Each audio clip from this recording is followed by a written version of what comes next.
If there are any questions, please kindly post by QR code.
So good morning everyone. So first of all, I would like to thank Dr. Srinivas to give me an opportunity to speak about a topic that is very close to my heart, that's a sleep goal. This time it's a bit different, like beyond AHI. Now it is rightly said that a good laugh and a long sleep are the two best cures for anything. Day by day, this is becoming like a dream for every person, and especially for an OSA person who cannot laugh because of the different comorbidities that he has, and he also cannot sleep because of the apneas and hypopneas that are happening, or rather you can say the oxidative stress and burden over the body. How a patient of OSA wakes up? He wakes up with a dry mouth.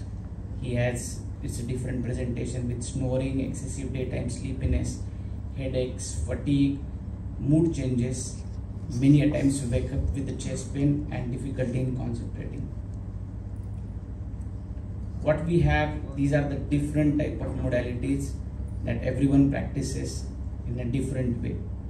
We have positional therapy, we have surgery, we have the different types of gadgets that can be used, and along with that the CPAP. Now let's talk about this AHI. What is this? It's the apnea and hypopnea index. Currently, it is the sole determinant as per the literature for having the severity of the disease, and the most important, to measure the outcome of any modality of treatment. If you want to tell that whether I am successful or whether I am failure by giving any modality of the treatment, current literature says that it is the AHI. Every time it's a question in the mind of the patient, for the treating consultant, and even for the literature, what do you mean by success or failure? And this is how a doctor always thinks, whether I am failed or whether I am successful. Everyone wants to take a leap from failure to success, and that is defined by the AHI. Look at the broader aspect of OSA. Does a patient of you comes to you saying that, doctor, this is my sleep study, I am having a AHI of 60, get it down to the success criteria. Is it the only aspect of OSA? Are we dealing with the anatomical obstructions? Are we dealing with the comorbidities? Are we dealing with just a number? Is that the AHI only? This is a paper from the laryngoscope. It says that AHI is overwhelmingly used as the main therapeutic metric in the assessment of obstructive sleep apnea in surgical studies. However, using AHI as the sole measure is problematic.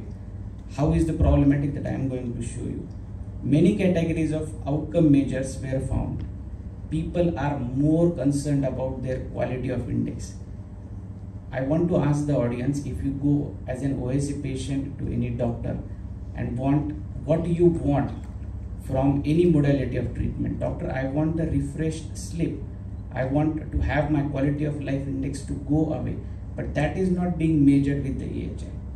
So assessment of surgical treatment or any other modality of treatment is only limited to AHI currently as an outcome, which should not be only outcome that has to be stressed.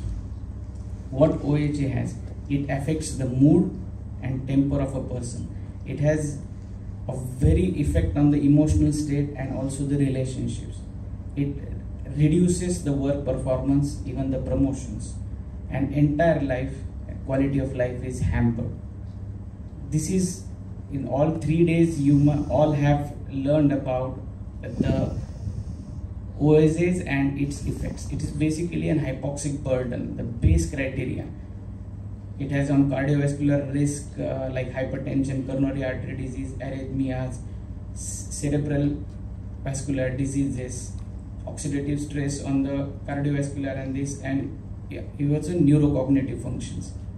So basically it affects the entire quality of life and the mental state of a person. So we as a clinicians are dealing with the people who are suffering from spectrum of disease, producing more morbidity, which is either established or ongoing, which the person may or may not aware of, and finally which lead to the greater mortality. These are the different stages a person of OSA goes from: a susceptibility to pre-symptomatic to the clinical disease, which has an early death. What the current scenario says about measurement of success. Now this is a literature. You call any modality of treatment as a success criteria, it is defined by the SHEAR. What it says, you have to decrease the AHI by more than 50% and the AHI should go below 20. Is it really true for everybody? Now let's take 2 examples. A person having baseline AHI of 95, you've done a modality, post-operatively it came out to be 21. But there is a significant symptomatic and clinical improvement, huge decrease in the disease burden, and still it is labeled as failed. And another thing, AHI 35 reduced to the 14, likelihood of cardiovascular and quality of life impact is minimal, and it is considered as success.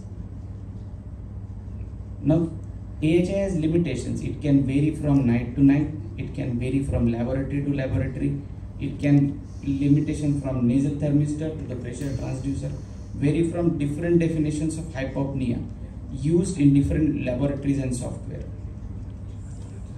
So what would be the successful treatment of OSA patient?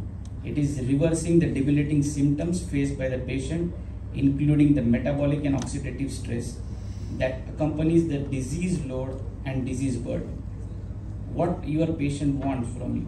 Number 1 is the question that everyone asks. Can you guarantee? Is whatever you are doing with me, give me the 100% success? Is there that you can tell on paper, or is there actual symptom reduction? Patient doesn't want anything of that. Patient wants the quality of life to be improved. So AHI is a nebulous concept. There are other outcome measures like subjective sleepiness, snoring level of performance, which are more impactful. So employing AHI as the single variable with which you can gauge the success of therapy in the field of sleep medicine is wrong. What should be our aims of treatment? To reduce the AHI? No. To improve the outcome measures? Yes, it will give more impactful, and to prevent long-term deleterious effects of diseases like hypertension or cardiovascular morbidity, which has no way of assessment. What are the different current outcome measures that are there? Epworth Sleepiness Scale, Functional Outcome of Sleep Questionnaire, Calgary Sleep Apnea Quality of Life Index, and Stanford Sleepiness Scale.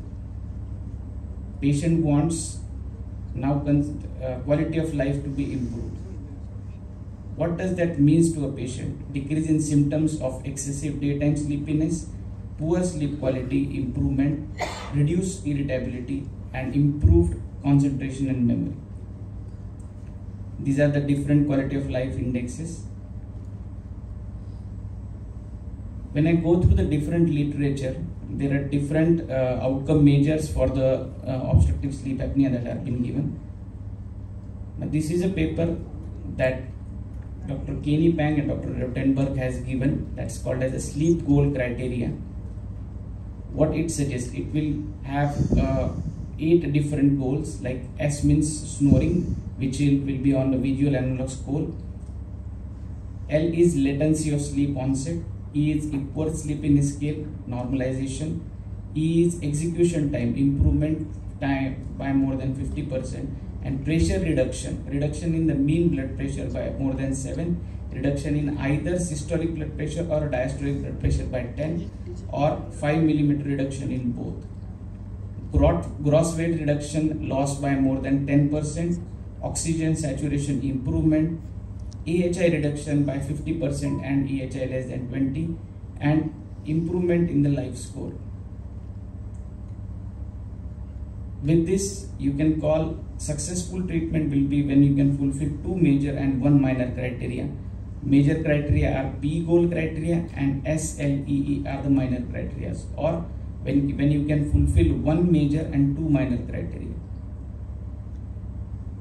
Already there is a multi-center success criteria outcome study being done. Dr. Srinivas is also a part of that, and it will give, to conclude, use of AHI as a single parameter is a misleading and extremely inadequate.